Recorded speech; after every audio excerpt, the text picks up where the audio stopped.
Hi friends, welcome back. ഇന്ന് നമ്മൾ എല്ലാവർക്കും പെട്ടെന്ന് ഉണ്ടാക്കാൻ പറ്റിയിട്ടുള്ള സിമ്പിളായിട്ടുള്ള ഒരു സ്നാക്ക് റെസിപ്പിയാണ് കേട്ടോ ചെയ്യുന്നത്. നമുക്ക് ഈവനിങ് സ്നാക്കൊക്കെ ആയിട്ട് ഉണ്ടാക്കാൻ പറ്റിയിട്ടുള്ള ഒരു ഐറ്റമാണ്. ചിക്കനൊക്കെ ഉണ്ടായതുകൊണ്ട് കുട്ടികൾക്കൊക്കെ ഒരുപാട് ഇഷ്ടമാവും. അപ്പോൾ നമുക്ക് എങ്ങനെയാണ് ഈ സ്നാക്ക് ഉണ്ടാക്കുക എന്നുള്ളതൊന്ന് നോക്കാം.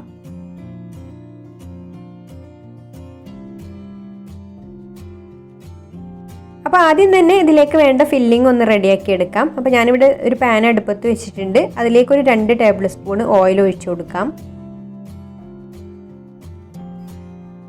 ഇപ്പോൾ ഓയിൽ ഇവിടെ ചൂടായി വന്നിട്ടുണ്ട്. ഇനി നമുക്കിതിലേക്ക് ഒരു 2 സവാള അതുപോലെ നീളത്തിൽ അരിഞ്ഞത് ഇട്ട് കൊടുക്കുന്നുണ്ട്. പിന്നെ ഒരു ചെറിയ ക്യാരറ്റ് ഇതുപോലെ നീളത്തിൽ അരിഞ്ഞതും കൂടെ ഇതിലേക്ക് ഇട്ട് കൊടുക്കുന്നുണ്ട്. ഇനി ഇതൊന്ന് വഴറ്റിയെടുക്കണം. പെട്ടെന്ന് വഴന്ന് കിട്ടാൻ വേണ്ടിയിട്ട് ഇതിലേക്ക് അല്പം ഉപ്പും കൂടെ ചേർത്ത് കൊടുത്തിട്ടുണ്ട്. ഇനി ഇതിലേക്കൊരു 2 പച്ചമുളക് ഇതുപോലെ ചെറുതായിട്ട് അരിഞ്ഞതും കൂടി ഇട്ട് കൊടുക്കുന്നുണ്ട്. അപ്പോൾ പച്ചമുളകൊക്കെ എരിവിനനുസരിച്ച് എടുക്കുക കേട്ടോ. കൂടുതൽ എരിവ് വേണമെന്നുണ്ടെങ്കിൽ കൂടുതൽ ചേർത്ത് കൊടുക്കാം. എന്നിട്ട് നന്നായിട്ട് വഴറ്റിയെടുക്കുക. ഇപ്പോൾ ഉള്ളിയും ക്യാരറ്റും ഒക്കെ ഇവിടെ ഒന്ന് വഴന്ന് വന്നിട്ടുണ്ട് കേട്ടോ. ഒരുപാട് വഴന്ന് കുഴഞ്ഞു പോകുമൊന്നും വേണ്ട. അപ്പോൾ ഇത്രയും മതി. ഇനി നമുക്കിതിലേക്ക് 1 ടീസ്പൂണ് ചിക്കൻ മസാല ചേർത്ത് കൊടുത്തിട്ട് വഴറ്റിയെടുക്കാം. ഈ ഒരു മസാല മൂത്ത് വരുന്നത് വരെ ഒന്ന് വഴറ്റി കൊടുക്കുക. പിന്നെ നമ്മളിതിലേക്ക് വേറെ മസാലകളൊന്നും ചേർക്കുന്നില്ല കേട്ടോ. ഒരുപാട് മസാലയുള്ള ഒരു ഫില്ലിംഗ് അല്ല ഇത്. ഇനി ഇതിലോട്ട് നമ്മൾ ചിക്കന് ഉപ്പും മഞ്ഞൾപ്പൊടിയും ഒക്കെ ഇട്ട് വേവിച്ച് ഇതുപോലെ ചെറുതായിട്ടൊന്ന് മിക്സിയുടെ ചെറിയ ജാറിലിട്ടിട്ട് ഒന്ന് ക്രഷ് ചെയ്തെടുത്തിട്ടുണ്ട്. അതും കൂടെ ഇട്ട് കൊടുക്കാം. എന്നിട്ട് ഈ ഒരു മസാലയുടെ കൂടെ ഒന്ന് ഇളക്കി യോജിപ്പിച്ചെടുക്കണം. ഇപ്പോൾ മസാലയും ചിക്കനൊക്കെ നന്നായിട്ടൊന്ന് യോജിച്ച് വഴന്ന് വന്നിട്ടുണ്ട്. ഇനി ലാസ്റ്റായിട്ട് നമുക്കിതിലേക്ക് മല്ലിയില ഉണ്ടെങ്കിൽ അതും കൂടെ അല്പം ഇട്ട് കൊടുക്കാം. ഇനി ഇളക്കി കൊടുത്തിട്ട് ഫ്ലെയിം ഓഫ് ആക്കാം. ഇത്രയും മതി. അപ്പോൾ നമ്മുടെ ഫില്ലിങ് ഇവിടെ റെഡി ആയിട്ടുണ്ട്. ഈ ഫില്ലിങ്ങിലേക്ക് നമുക്കിനി 1 ടേബിൾ സ്പൂൺ ടൊമാറ്റോ കെച്ചപ്പും കൂടെ ചേർത്ത് കൊടുത്തിട്ട് മിക്സ് ചെയ്തെടുക്കാം.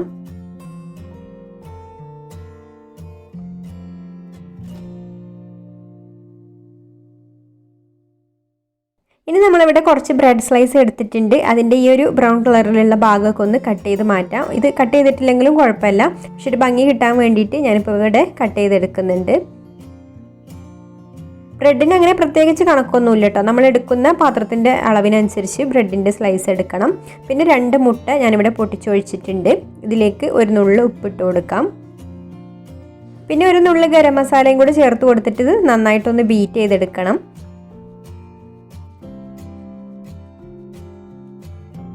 ഇനി ഈ സ്നാക്ക് സെറ്റ് ചെയ്യാൻ വേണ്ടിയിട്ട് ഞാനിതുപോലെ നോൺ സ്റ്റിക്കിൻ്റെ ഒരു സോസ് പാൻ എടുത്തിട്ടുണ്ട്. കുറച്ച് കട്ടിയുള്ള ഒരു പാനാണ് കേട്ടോ ഇത്. എന്നിട്ട് നമുക്കിതിലേക്ക് അല്പം നെയ്യ് ഇട്ട് കൊടുക്കാം. ഇനി ഈ നെയ്യ് പാത്രത്തിൻ്റെ സൈഡിലും അടിയിലൊക്കെ ആയിട്ട് ഇതുപോലെ ഒന്ന് ബ്രഷ് ചെയ്ത് കൊടുക്കുക.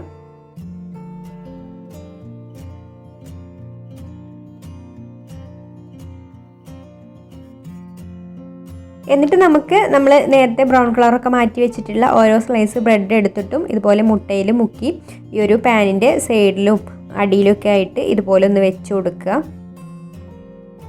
അപ്പോൾ അരികിൽ വെക്കുന്ന ബ്രെഡിൻ്റെ സ്ലൈസ് ഇതുപോലെ സൈഡിലോട്ടൊന്ന് കയറ്റി വെക്കണം.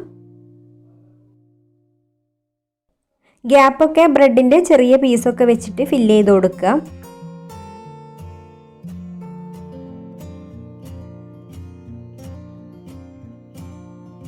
അപ്പോൾ നമ്മളിവിടെ ബ്രെഡൊക്കെ ഇതുപോലെ സെറ്റ് ചെയ്ത് വെച്ചിട്ടുണ്ട്. അപ്പോൾ അരികിലുള്ള പീസ് ഇതുപോലെ സൈഡിലോട്ടൊന്ന് കയറ്റി വെച്ചിട്ടുണ്ട് കേട്ടോ. ഇനി നമുക്ക് ഇതിൻ്റെ മുകളിലായിട്ട് നമ്മൾ റെഡിയാക്കി വെച്ചിട്ടുള്ള ഫില്ലിംഗ് ഇട്ട് കൊടുക്കാം.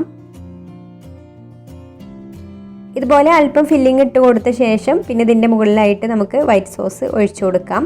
പാലും വെളുത്തുള്ളിയും ഓയിലും കൂടെ ചേർത്തിട്ടുള്ള സോസാണ് കേട്ടോ ഇത്. തൂമ്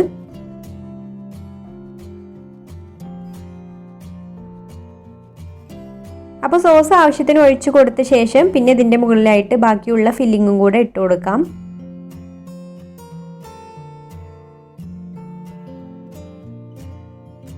ഇനി നമുക്ക് നേരത്തെ ചെയ്തതുപോലെ തന്നെ ബ്രെഡ് വെച്ചിട്ട് ഇതിനൊന്ന് കവർ ചെയ്തെടുക്കണം. അപ്പോൾ ബ്രെഡ് മുട്ടയിൽ മുക്കിയിട്ട് ഇതുപോലെ വെച്ച് കൊടുക്കാം.